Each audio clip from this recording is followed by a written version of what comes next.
We are very actively pursuing these matters. Sheikh হাসিনাকে ফেরত পাঠাতে বাংলাদেশ অনুরোধ জানালে ভারত কি জবাব দেবে এই নিয়ে প্রশ্ন উঠেছে ভারতের পররাষ্ট্র মন্ত্রণালয়ের সাপ্তাহিক মিডিয়া ব্রিফিংয়ে।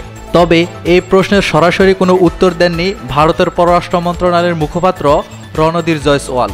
তিনি শুধু বলেছেন এই ধরনের প্রশ্ন অনুমান নির্ভর, আর অনুমান নির্ভর কোনো প্রশ্নের উত্তর দেওয়ার রীতি নেই। There is a question regarding Indian nationals is concerned. Bharat থেকে শেখ হাসিনাকে ফেরত পাঠানোর ব্যাপারে দুটি প্রশ্ন করা হয় রণধীর জয়সওয়ালকে। বাংলাদেশ এমন অনুরোধ জানালে কি করা হবে জানতে চাইলে তিনি ওই একই কথা বলেন। কূটনৈতিক পাসপোর্ট বাতিল হয়ে যাওয়ায় শেখ হাসিনা আইনগতভাবেই ৪৫ দিন ভারতে থাকতে পারবেন। এর মধ্যেই ৩ সপ্তাহের বেশি সময় দেশটিতে পার করে ফেলেছেন তিনি।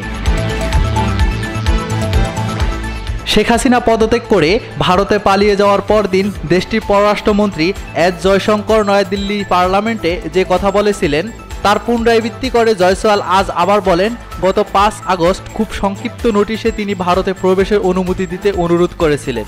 তাকে ফেরত পাঠানোর ব্যাপারে যে ধরনের প্রশ্ন করা হচ্ছে তা কল্পনাপ্রসূত। বাংলাদেশে ভারতের দ্বিপাক্ষিক উন্নয়ন প্রকল্পের ভবিষ্যৎ সম্পর্কে এক প্রশ্নের জবাবে জয়সওয়াল বলেন, পরিস্থিতি স্থিতিশীল হলেই বাংলাদেশের সব শ্রেণীর ভিসা দেওয়ার কাজ আবার শুরু হবে। বাংলাদেশে আইন শৃঙ্খলা সংক্রান্ত উদ্বুদ্ধ পরিস্থিতির কারণে বাংলাদেশের চলমান উন্নয়ন প্রকল্পে যুক্ত ভারতীয়রা তাদের দেশে ফিরে গেছেন বলে জানান জয়সওয়াল। তিনি বলেন, যখনই যে দেশের পরিস্থিতি স্থিতিশীল হবে এবং স্বাভাবিকতা ফিরে আসবে তখন আমরা বাংলাদেশের অন্তর্বর্তী সরকারের সঙ্গে উন্নয়ন প্রকল্পগুলো এগিয়ে নেওয়ার ব্যাপারে আলোচনা করব। এই মুহূর্তে বাংলাদেশিদের শুধুমাত্র মেডিকেল ভিসার মতো জরুরি ক্ষেত্রে ভিসা দেওয়া হচ্ছে। বাংলাদেশের আইন শৃঙ্খলা পরিস্থিতি স্বাভাবিক হলে অন্যান্য ক্যাটাগরিতে ভিসা দেওয়া আবার শুরু হবে। Mohammad Rashed, sky channel.